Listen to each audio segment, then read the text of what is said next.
lot of people have been like guessing, saying you officially quit the adult industry. So there were news like you being robbed and assaulted in KL. Was it true and what happened? Alrighty, so who we got here today? I'm laelilblack. laelilblack. That laelilblack. What are you doing here in Malaysia? So I am here for Ramadan. I call it praycation, praying vacation. So I normally do a street interview. I ask people about their outfit. Okay. So can you tell us about how much is your outfit worth from top to bottom? Let's go.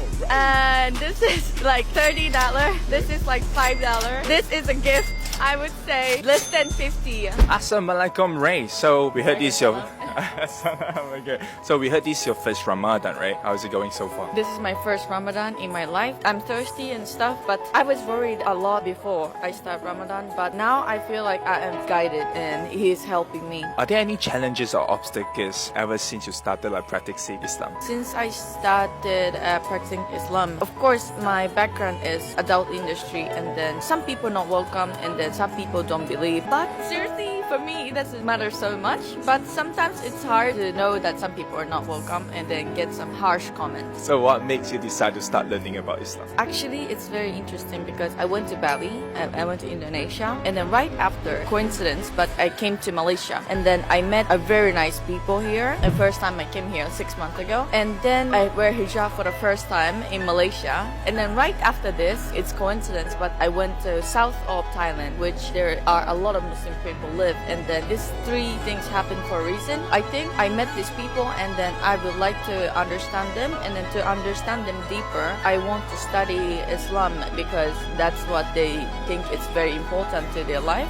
So I decided to study to understand them and to become a better friends. Are there any moments like, yes, this is it for me? So I have been struggling a lot with my life and depression for past 5 years or more. In Thailand, before I went to temple and stuff, but I didn't feel any connection. I went there, pray, but didn't feel anything. And then I started to practice Islam. At some point, I started to learn how to pray. One time I went to masjid, and then I felt so special. I felt so easy. I felt my heart is lifted and light. At that point, I was like, okay, you know what? I feel something. Okay, let me learn how to pray properly and then study more and practice Islam more. That's the moment when I thought this is it. Wow, impressive. How did your friends and family reacted when you told them you're like practicing Islam? My parents are Buddhist. I'm from Japan, so they're Buddhist. Almost all my friends are Buddhist. I told my parents like, hey, I am now practicing Islam and I'm praying. They're like, okay, you know what? We are Buddhist, but if believing this religion makes your life easy, makes your heart light, okay, we don't care. Just do it. That's lovely. That's lovely. How many times have you come to Malaysia again?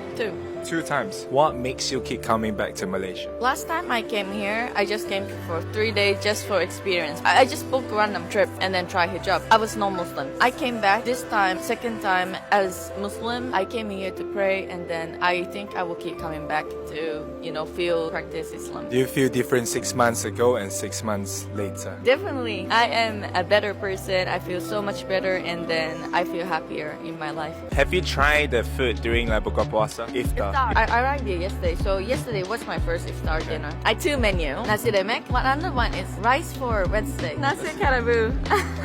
The blue one. Oh, the blue one, yeah, nasi kerabu. So which one is your favorite? I like both. You like both. So how did you prepare for your sahur? In the morning, the hotel that I'm staying, they have like a sahur set, so I had like a lot. So there were news like you being robbed and assaulted in KL. Was it true and what happened? So this is definitely not true. Media exaggerate what I said. Please, internet, don't believe all the information on the internet. What I said is some people followed me and stalked me on the street, and then at some point he grabbed me like this, but that's it. I wouldn't consider this as an assault. Maybe he was drunk. Of course I'm pretty. Yeah.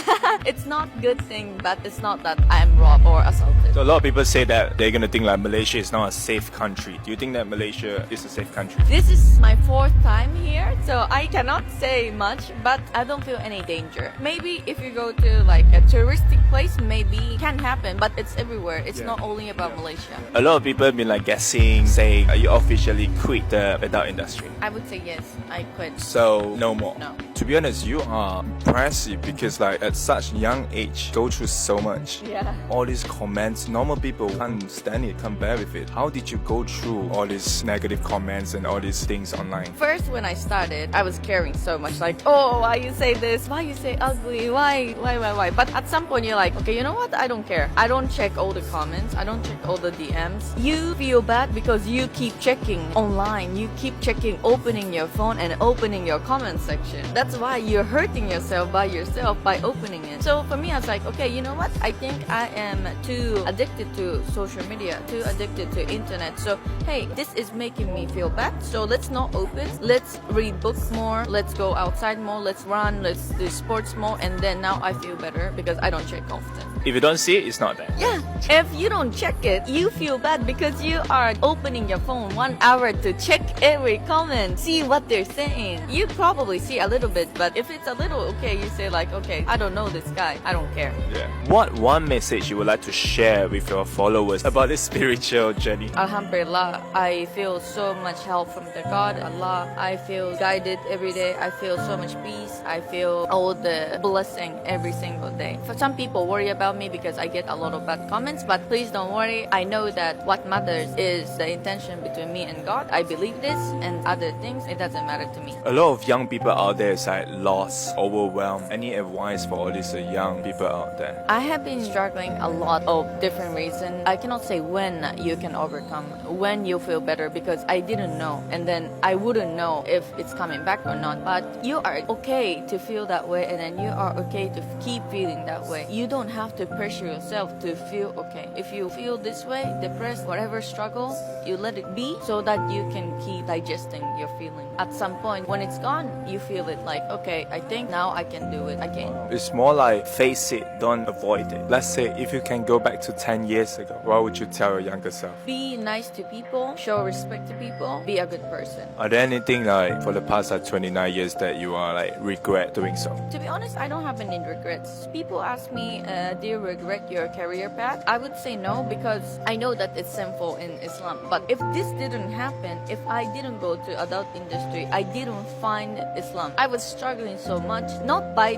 this job, but so much. I came to Malaysia because I had money. I didn't have opportunity to come here or go to Indonesia, go to Thailand if I didn't have this job. Everything happens for a reason. God planned for me, and then I cannot regret this. If you could describe this chapter of your life in one word, what would it be? Light. Because I feel the light to my path. I'm a strong girl. I can do it. But now I feel it's more like guided. I feel like I have a help. So let's say when people talk about laelilblack, what would you want them to think of? People can think however they want. If they think of me as a bad person, okay, because it's their opinion. If they think of me as something, it's okay, it's their opinion. So I respect. That's amazing. Terima kasih Malaysia.